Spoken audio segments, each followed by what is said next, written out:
Okay, so here I am today. We are going to cut my um, melt and pour soaps to get ready to make a cold process soap. These little melt and pour soaps will be used for the tops of the cold process soaps that I am going to make. And every time I buy my melt and pour soaps, I'm lucky to have a local store to get them from, so I don't have to pay shipping. I always make sure I bring them home and cube them into small pieces. The smaller the better, because they're going to melt better and more evenly.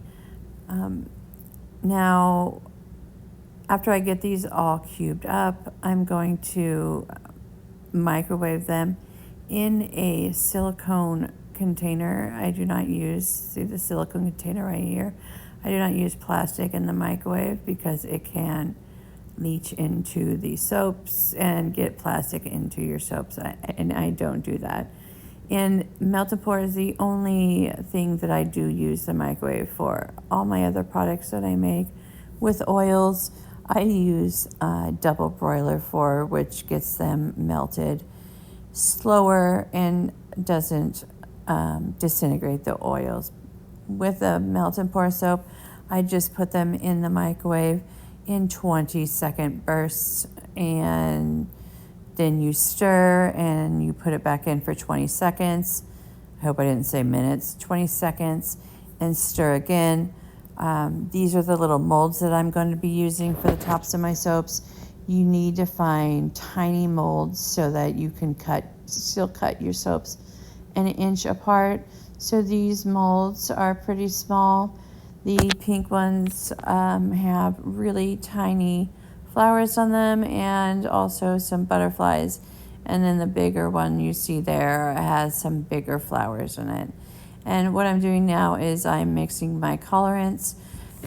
You don't want to add just mica into your melt and pour straight without adding it into some vegetable glycerin, which is what I'm pouring right now into these little cups. Pouring some vegetable glycerin in there. Then you can go ahead and add your mica colors into the vegetable glycerin and mix it really well.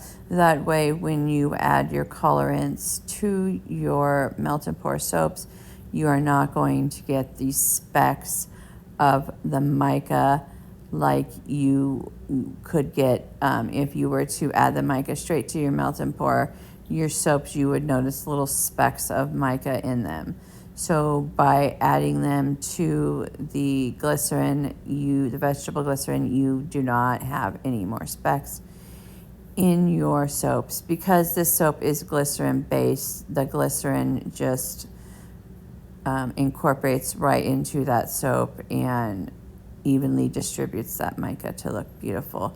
And I am using Sakura from Mad Micas, which is a pink, and then the sea glass, which you've seen was the bluish green.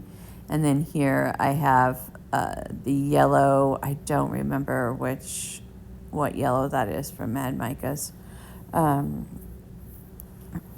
It's some sort of lemon yellow. I get most of my colorants from Mad Micas. They are my preferred vendor because I just love all the colors they have, and the micas are just amazing. They don't cause any problems with the soap, and I just love how they come out.